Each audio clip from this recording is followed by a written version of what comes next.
there's an important distinction between two things, which seem very minute on the anteatal confusing oddity, but it's very important to understand this. There's a difference between something that in God that in God's will that that is in God's utmost control and doing His will, and there's a difference in something that's not in God's will, but that He's still in control of. Because nothing surprises God. Things may not be in His will, may not be always planned all the time, but nothing surprises Him. Like I say, it's a bit confusing and maybe sound like a bit of an oxymoron, but that's the reality, and it's a very important distinction to make. A biblical example here. Turn with me to Genesis 16, 1 through 16. Again, that Genesis 16, 1 through 16. Now Sarai, Abram's wife, has borne him no children. Now I wanna back up a bit. In a previous chapter, it mentioned that God promised Abram his name was Abram at the time. God promised Abram that he would be the father of many nations, and Sarai would bear a child out of her own womb. But picking up here, it said, now Sarai, Abram's wife, was born of no children, and she had an Egyptian maidservant whose name was Hagar.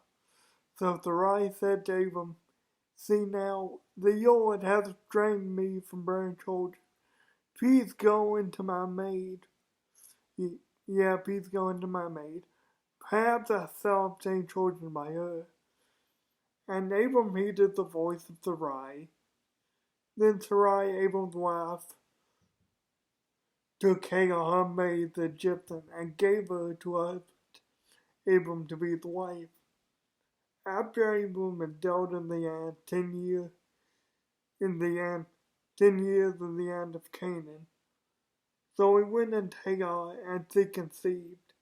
And when she saw that she had conceived, her mistress began to bite in her eyes. Then Sarai said to Abram, my wrong be upon you. I gave my maid into your embrace. And when she saw she had conceived, I became to bite in her eyes. The Lord judge between you and me. So Abram said to Sarai, indeed, your maid is in your hand. Do to her as you please. And when Sarai dealt hardly with her, she fled from her presence. Now the angel of the Lord found her by a spring in the wilderness, by the spring on the way to Shur. And he said, Hagar, Sarai's maid, where have you come from, and where are you going? She said, I am fleeing from the presence of my mistress Sarai. The angel of the Lord said to her, return to your mistress and submit yourself under her hand. Then the angel of the Lord said to her, I will multiply your descendants exceedingly, so that they shall not be counted for multitude. And the angel of the Lord said to her, behold, you are with child, and you shall bear a son. You shall call his name Ishmael, because the Lord has heard your affliction. He shall be wild man. His hand shall be against every man, and every man's hand against him. And he shall dwell in the presence of all his brethren. Then she called the name of the Lord and spoke to her. You are the God who sees. For she said, Have I also here seen him who sees me? Therefore the well was called Bir-Yaroi. Observe, it is between Kadesh and Bered. So Hagar bore Abram a son, and Abram named his son whom Hagar bore Ishmael. Abram was 86 years old when Hagar bore Ishmael to Abram. So a lot to unpack there, but I want to look at a couple things. One, well, this situation could have been avoided. Could have been avoided. Well, it's easy to say that. It's easy to look back and kick our tongues and say, oh well, this situation could have been avoided if they did trust to God, if they did trust the Lord. And you know why it's easy to say that? Because we have the whole Bible in front of us. We have hindsight, and they always say hindsight 2020. And besides all that, like I say, it's easy for us to say something about them not trusting the Lord. But besides that, if we think about it for even a millisecond, we can find a point where we try to do the exact same thing. Where we didn't fully commit to trusting the Lord. Now, it was mentioning, I don't think Sarai was trying to hurt anybody here. She was just trying to help Abram, help her husband carry on his bloodline. Because especially back then, and some parts say, but especially back then, it was very important to have a male heir for the fortune, so you wouldn't be great or anything like that. You wouldn't be cast out. So I don't think the right was trying to hurt anybody, hurt anything.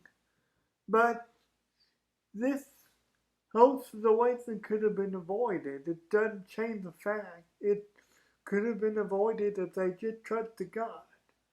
And also, not only did they not trust God, but when you stray in the path that God has for you, you could end up hurting more people than just who's in the immediate vicinity. You see here, Hagar probably didn't do anything wrong. She was subservient to Sarah. She was an Egyptian slave to Sarah. So she was just trying to heed the word of a mistress. But because she got pregnant, all the drama, all the dramatics ended up happening between Sarai and herself. The Bible doesn't give us all the details. It just alludes to the fact that some drama took place, some jealousy, mainly breeding and probably breeding from the fact that Hagar got pregnant with Abram's child and Sarai couldn't. Yeah, she would eventually, but she couldn't get pregnant yet. It's the people outside the immediate vicinity, I could say, when you're outside the will of the Lord, when you're outside his plan for you, they could end up feeling sting maybe worse than you do. But I want to take a look at something too. You see God has mercy on Hagar. This may not have been his plan, but he was still in control of it. He still knew what to do. This wasn't surprising to him. He probably wasn't very happy, but this wasn't surprising to him. He took care of Hagar because at the end of the day, he knew she was just a girl was trying to be subservient, and the Holy First Angel of the Lord even says, "Go back to your mistress and submit yourself to her and serve her, and I'll protect you." I know this wasn't your plan, this wasn't my plan, but I'll protect you since you called on my name, and you recognize me for who I am. You recognize me as the author, finisher of your faith, the only one who can protect and the only one who can save you. It can be very easy to get outside God's will if we're not careful.